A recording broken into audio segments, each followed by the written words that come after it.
ಸ್ಮಶಾನಕ ದಾರಿ ಇಲ್ಲ ಅಂತ ಮಾತ್ನೂರು ಗ್ರಾಮದೊಳಗ ಸುಮಾರು 10 ರಿಂದ 15 ಲಕ್ಷ ರೂಪಾಯಿ ಆ ದಾನವನ್ನ ಕೊಟ್ಟು ಆ ಜಾಗವನ್ನ ಖರೀದಿ ಮಾಡಿದಂತ ವ್ಯಕ್ತಿ ಅರುಣ್ ಕುಮಾರ್ ಪೂಜಾರ್ ಅಂತ ಹೇಳ್ತಾ, ಸನ್ಮಾನ್ಯ ಅರುಣ್ ಕುಮಾರ್ ಪೂಜಾರ್ ಅವರೇ, ನೀವು ಕ್ರಿಕೆಟ್ ಆಡೋದು ಮಾಡಿಕೊಂಡು ಚೆಸ್ ಆಡ್ಬೇಕು. ಎಲ್ಲ ಜಾತಿಯ ಜನಾಂಗದವರನ್ನ, ಎಲ್ಲ ಸಮುದಾಯಗಳನ್ನ ಕಟ್ಟಿಕೊಂಡು 2028ಕ್ಕೆ ನೀವು MLA ಆಗಬೇಕಂತ ನಾನು ಈ ಮೂಲಕ ವಿನಂತಿ ಮಾಡ್ತೇನೆ. ಮತ್ತೆ ಕೃಷಿ ಪಟೇಲಲ್ಲಿ ವಿನಂತಿ, ಬಸವರಾಜ ಬೊಮ್ಮಾಯಿ ಸಾಹೇಬರು ರಾಜ್ಯದ ಮುಖ್ಯಮಂತ್ರಿ, ರಾಜ್ಯವನ್ನ ನೋಡ್ತಾರ. ನೀವು ನಿಮ್ಮದೇ ಆದಂತ ಸಿನಿಮಾದಲ್ಲಿ ಹೆಸರು ಮಾಡಿರಿ ಮತ್ತು ರೈತ ಚಳವಳಿಯಿಂದ ರಾಜಕಾರಣಕ್ಕೆ ಬಂದಂತವ್ರು.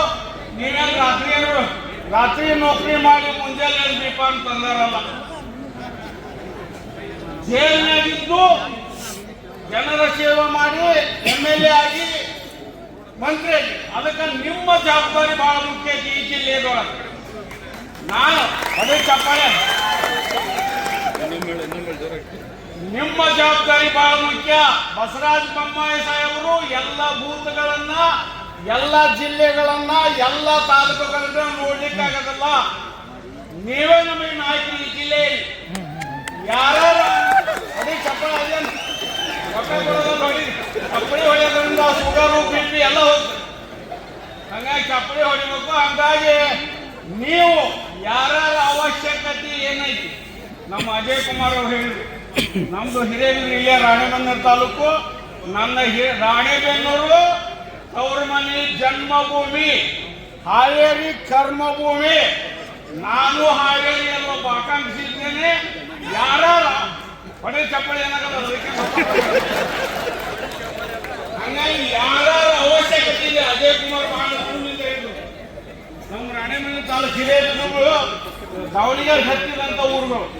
ನಮ್ದು ಏನೋ ಯಾವಾಗಪ್ಪ ಅಂದ್ರೆ ದಾವಣಗೆರೆಗೆ ಹತ್ತಿದ ಮತ್ತೊಂದು ಒಂದು ಯಾವ ದಾವಣಗೆರೆನ ನಮ್ಮ ಯಾವ ಹಾವೇರಿ ಅಷ್ಟೇ ನಮ್ಮ ಜಿಲ್ಲಾ.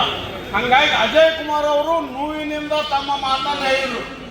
ಯಾರ್ಯಾರಿಗೆ ಅವಶ್ಯಕತೆ ಎಲ್ಲೆಲ್ಲಿ ಅಲ್ಲೆಲ್ಲಿ ನೀವು ಆಶೀರ್ವಾದ ಮಾಡ್ಬೇಕಂತ ಈ ಮೂಲಕ ವಿನಂತಿ ಮಾಡ್ಕೊಳ್ತಾನೆ.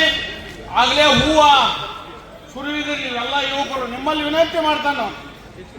ಅರುಣ್ ಕುಮಾರ್ ಅವರು ನಮ್ಮೂರು ಹಿರೇಬಿದ್ರಿ ಒಂದು ಕಾಂಗ್ರೆಸ್ ಕಾರ್ಯಕ್ರಮ ಮಾಡಕತ್ತೀವಿ. ಎಷ್ಟು ಲಕ್ಷ ಎಷ್ಟು ಖರ್ಚು ಕೊಡ್ಬೇಕ್ರಿ? ಸುಮಾರು 4ರಿಂದ ಅದು ಟೋಟಲ್ ಎಲ್ಲ ಆ ಕಾರ್ಯಕ್ರಮ ಕಾಂಗ್ರೆಸ್ ಪಕ್ಷದಲ್ಲಿ ಮಾಡ್ತಕ್ಕಂಥದ್ದು. ಸುಮಾರು 5ರಿಂದ 6 ಲಕ್ಷ ರೂಪಾಯಿಯನ್ನ ದಾನವನ್ನ ಕೊಟ್ಟಂತ ವ್ಯಕ್ತಿ ಯಾರಂದ್ರೆ ಅರುಣ್ ಕುಮಾರ್ ಪೂಜಾರ್ ಅವರು ಅಂತ ಹೇಳ್ತಾ, ಆಗ್ಲೇ ಹೂ ಹಾಕಿಂತ ಬಂದಿರಿ ನೀವು. ಹೂ ಹಾಕಿದ ಗೆಲ್ಲವಲ್ಲ. ಇನ್ನೊಂದು ನಮ್ಮ ಅಕ್ಕ ಮಂಗಳಗೌರಿ ಅಕ್ಕ ನಮ್ಮ ಕ್ಷೇತ್ರದ ಜಿಲ್ಲಾ ಪಂಚಾಯತಿ ಕ್ಷೇತ್ರ, ನಮ್ಮ ಕ್ಷೇತ್ರನ ಬಹುತೇಕ ಆ ಭಾಗದಾಗ ಹೆಚ್ಚು ಕಾಂಗ್ರೆಸ್ ಬಂದು ಜಿಲ್ಲಾ ಪಂಚಾಯತಿ ಒಳಗ ಅದು ಬಿಜೆಪಿಯಿಂದ ಗೆದ್ದಂತ ಅರುಣ್ ಕುಮಾರ್ ಅವ್ರ ಮನೆಯವರು, ಅದು ವಿಶೇಷ.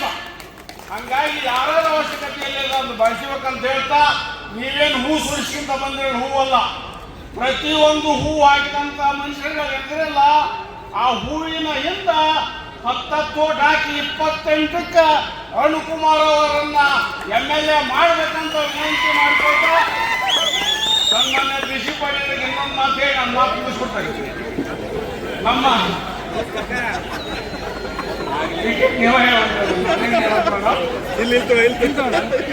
ಅವ್ರು ಕೊಡ್ತಾರೆ ಈ ಸರಿ ಅಂತ ಟಿಕೆಟ್ ಕೃಷಿ ಪಡೆ ಕೊಡ್ಸೇ ಕೊಡ್ತಾರೆ. ಮುಲಾದು ಕೊಡ್ತಾ ಇದ್ರೆ ಸೋಲ್ತೀರಿ. ನೀವು ಟಿಕೆಟು ಯಾರು ಅನ್ನಕತ್ತೀರ ಅದಕ್ಕೆ ಹೇಳ್ತೇನೆ ನಾವು. ಯಾರಿಗೆ ಓಟ್ ತರುವಂತ ಶಕ್ತಿ ಇದ್ದರೆ ಟಿಕೆಟ್ ಕೊಡ್ತಾ ಇದ್ರೆ ಆಯಾ ಕ್ಷೇತ್ರದಾಗ ಸೋಲ್ತೀರಿ. ಇದು ಸ್ವತಃ ಸಿದ್ಧಿ. ಹಾಗಾಗಿ ನಾವು ನಮ್ಮ ಅರುಣ್ ಕುಮಾರ್ ಪೂಜಾರ್ ಅವರು ಮಂತ್ರಿ ಅಂತಾರೆ. ನಾವ್ಯಾರು ಮಂತ್ರಿ ನೀವು 6 ಗೆದ್ದ ಬಂದ್ರೆ ಕೃಷಿ ಪಾಟೀಲ್ ಮಂತ್ರಿ ಆಗಕ್ಕ ನಾವೆಲ್ಲರೂ ಕೈ ಎತ್ತಿ ಹೇಳ್ತಾರೆ ಅಂತ ಹೇಳಿ ಈ ಚೋಡವನಿಗೆ ಅನಿವಾರ್ಯ. ನನಗೆ ಮಾತನಾಡಕ್ಕೆ ಅವಕಾಶ ಮಾಡಿಕೊಡ್ತಾ ಎಲ್ಲರಿಗೂ ಒಂದ್ಸಲ ನಾನು 4 ಮುಗಿಸ್ತಾನೆ. ಜೈ ಹಿಂದ್, ಜೈ ಕರ್ನಾಟಕ.